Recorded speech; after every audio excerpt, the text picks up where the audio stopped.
வந்ததும் ஏனோ என்னை வாட்டிட ஆசைதானோ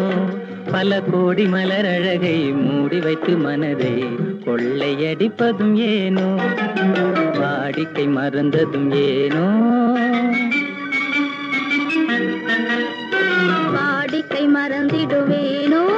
என்னை வாட்டிடும் கேள்விகள் ஏனோ புது மங்கை எந்தன் மனதில் பொங்கி வரும் நினைவில் அந்த நேரத்தின் ஆனந்த காற்றும் அன்பு மணக்கும் தேன் சுவை பாட்டும் அந்த நேரத்தின் ஆனந்த காற்றும் அன்பு மணக்கும் தேன் சுவை பாட்டும் அமுத விருந்தும் மறந்து போனால் அமுத விருந்தும் மறந்து போனால் உலகம் வாழ்வதும் ஏது பல உயிர்கள் மகிழ்வதும் ஏது நெஞ்சில் இனி